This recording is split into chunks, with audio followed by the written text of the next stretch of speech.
what's going on, y'all? T-Bob here. And Jake as well.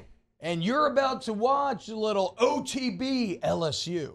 We're going to give you all the latest, greatest between LSU football, baseball, women's basketball, softball, and everything in between. Bottom line, if you want to talk Tigers, keep it locked, subscrive, like it. Garrett Nussmeier looked much better this weekend, obviously. He looked as if he trusted himself, trusted his receivers, trusted his protection, and he was able to make some of the throws again that really defined his year up to this point. Jake, and I look, I mean, for me, it all starts on that side of the ball with the offensive line this week. Like, yeah, if the offense looked way better overall, it's because the offensive line just played way better overall, whether it was running the ball, pass pro. I mean, think about arguably one of the biggest plays in the entire game. The 4th and 5 on the drive in which you're going to make it 21-10, right? The drive that make you feel like, okay, you're in control of this game. You're probably going to win this game. They had to hold those blocks for what, 2.5, 3 seconds? It felt like forever. Nuss is able to step up in the pocket, not fade back, because the interior pocket was really solid. He's able to step up, and then if you're going to play man coverage, you cannot win against these LSU receivers for that amount of time. Like the pass rush has to get home, or you're going to lose. Sure enough, first down ends up with a touchdown.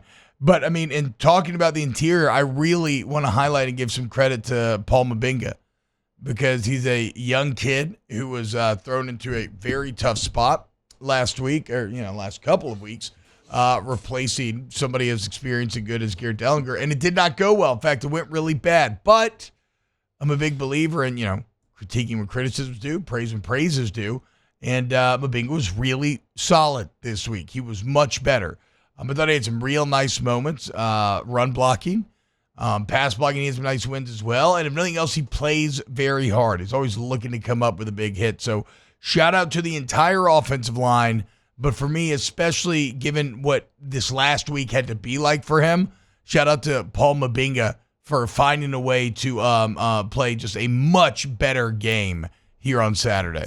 Yeah, it was much better. And when you go back and you watch it, there was a lot of things that when you look at when the offense sputtered, it was coming from the interior of the offense and the offensive line, and it was a real issue and something you had to get fixed, and it didn't matter who you were playing, you were going to struggle, and so it was nice to see them. I thought Miles Frazier, really not at 100%, played really well in the interior as well, and it had to go up.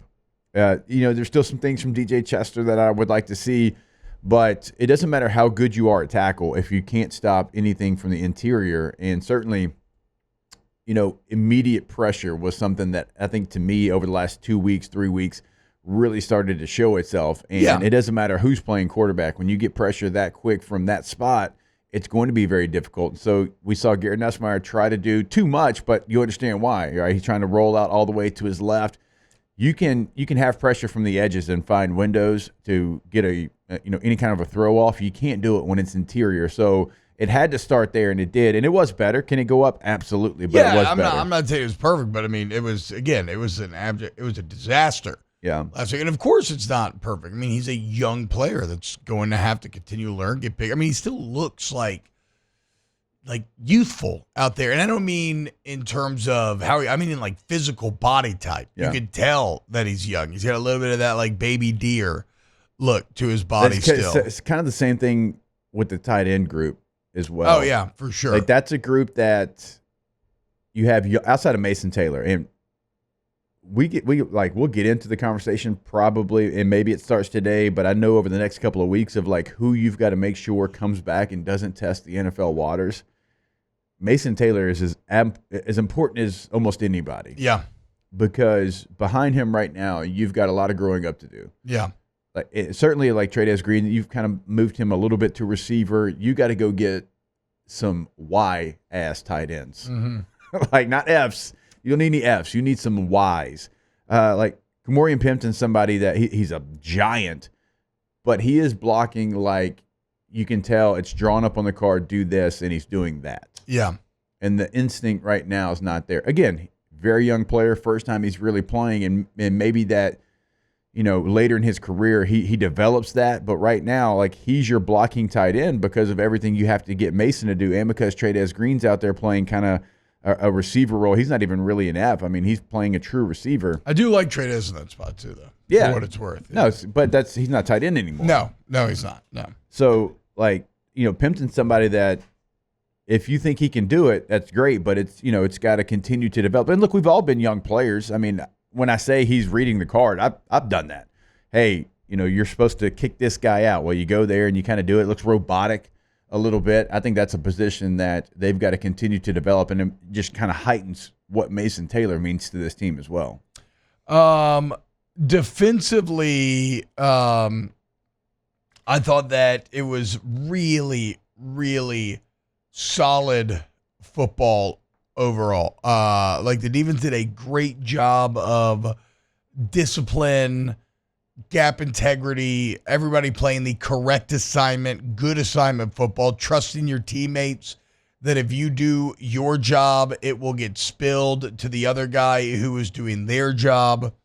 As we said earlier, a pass rush that was effective enough to make Pavia feel him. I mean, he got hit quite a bit right after he would release balls, but not a just insane pass rush that's leaving gaps open all over the field or the bubbles or the air, like Brian Kelly always wants to talk about, and lets Diego Pavia lose his legs. Like, did you even get a sack? Maybe one? I think one. You got one sack. You got right? half a sack. Yeah, Washington and Swinson, I believe, you got credit for it. Yeah. You got one sack, but again, the pass rush was more effective than what the stats would tell you there. I thought there were a lot of really good open field tackles this game. Yep. None bigger than Sage Ryan's on the 3rd and 2, which looked like it was maybe going to go for a score if he misses that.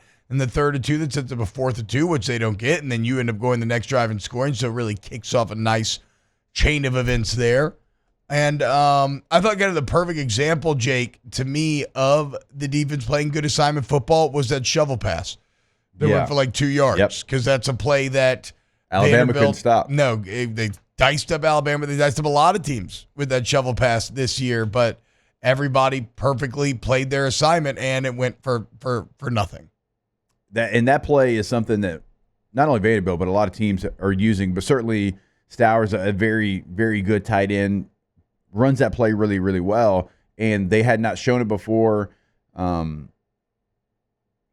got to be so like in a play like that. It's defending the triple. I mean, that's what it is. Mm-hmm. You had a triple option, right? 100%. I mean, you got a guy coming across the formation. You've got a guy kind of in motion, has the pitch man, and then you've got your tight end. That's the third option in there. So they did a really nice job, and there was a lot of times actually that Vanderbilt got to a version of triple, and you did what you had to do. And it's not a service academy triple option, but they had enough of that in there that it was nice to see them play disciplined football. Like, really, when you go back defensively, what would you say, T? 4, maybe 5 plays that were negative plays, but outside of that, it was pretty disciplined, and you executed your game plan pretty well. Like, there's some situations, and we got to get to the safety play. There's still some safety play that makes you a little concerned. Yeah, I have it written down here. Safeties remain the biggest weakness of this defense. Like Gilbert, like one of the plays would be the big pass on the final Vanderbilt touchdown drive, in which 37-yarder, yeah. I mean, that should be a pick. It was very close to being a pick. There was two plays in the game. If you're not going to pick it, at least knock it down. There was 2 plays in the game where Gilbert got stuck in no man's land. Yeah. Do I go try to intercept it, or do I just try to make a play at the ball? And he did neither both times. That's where you're a veteran player. Your instincts have to take over. Do you want to go see if you can pick six it? If you can, all right, go try that. Can you go knock the ball out of the receiver's hands? If you can, go try that. What you don't do is get stuck in the middle and watch it completed, and then you look up, it's a 37-yard gain. Yeah, because that's what kind of opened the door. That and the punt return, obviously. I mean, that's the other play to me, Jake, if we're talking about things to critique. Kickoff return was bad this game for whatever reason. Not sure why. But on that final punt from Vanderbilt, I mean, they're down 14. There's 7 minutes left. Yeah. Why in the world is anybody even blocking for the return? Just plan for a fair catch. Don't catch it at all. Like, it does not matter at that point. You've got to keep the defense in. You've got to be in punt safe there. And if they actually punt it, great, good. You're ecstatic. That's what you want. So letting them convert that was definitely, and again, not just convert it, but to look so clearly unaware that they may fake it seems crazy given the context of where that game was at that moment. Yeah, I mean, it was so slow developing as well. Yeah. you saw it come, and you're like, is anybody going to go out there and try to make a play on it? And then I thought, maybe his knee hit, maybe he didn't get it, and they reviewed it, and he did get it. But I'm with you there. It's like you're not going to gain anything from that return. Just go ahead. You play defensive safe a couple of different times already in that situation. Yeah. Just keep defense out there. Look, you can even run safe with your punt return. Yeah, it doesn't have to be the defense if you don't want to. But it should. But it just, again, everybody should not have been taking off to go try to block for the return when that should not have been priority number one at that point. Wow, Jake, what incredible takes. I mean, those guys, they're just the best. I think so. And if you think so, again, hit the like button, subscribe, ring the bell so you get notifications when we post every single day here on OTB LSU.